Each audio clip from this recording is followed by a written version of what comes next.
The big question is whether an escalation in a all-out military conflict between the United States and Iran is becoming inevitable at this point, certainly in the context of the escalation that we saw last night when an Iranian drone, quote, approached aggressively a U.S. aircraft carrier in the Arabian Sea. The United States says it was, quote, able to shoot it down and that no staff or equipment was hurt in the process. This is also coming at a time in which the U.S. is also propping up an increase its own military presence in the region. This could be interpreted in two ways. It's either a show of force from the U.S. to signal to Iran that they are ready to intervene militarily, or it could actually be the beginning of a military operation against Tehran. This is on the ground, but of course the diplomatic channels continue. There is a dual track at this point. A meeting between U.S. representatives and Tehran is still scheduled, as we understand, to take place later this week in Istanbul that could actually lead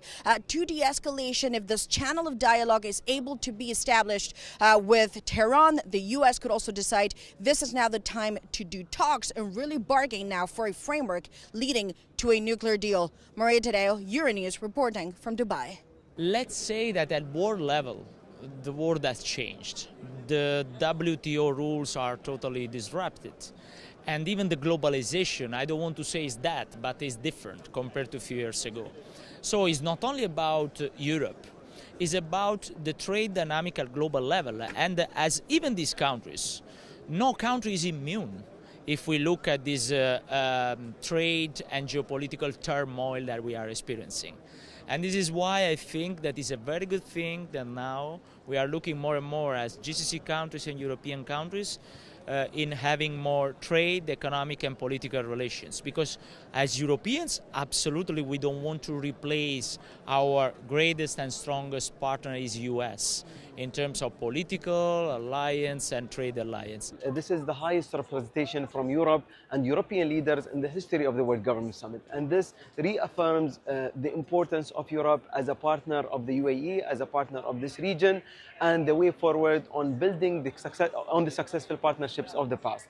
We have the Prime Minister of Spain, the President of Switzerland, the President of Estonia.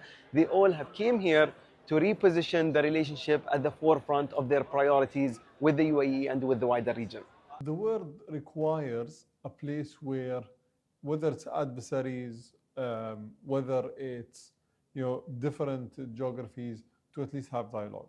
Even at the height of the Cold War between the USSR and the United States, there was dialogue.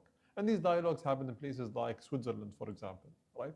And the UAE prides itself for being that, being a place where the world can convene, a place where the world can come and converse, and a place that is a safe haven for dialogue to push certain agendas forward.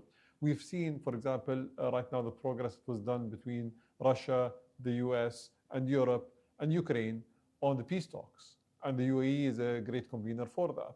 I think if we're able to achieve peace, this is a great success story that came out of the UAE.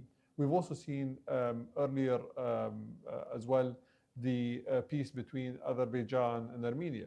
So all of these things are possible because the UAE does not choose sides. We try to be in the middle. We try to work with everyone. We try to stay true to our focus as a nation,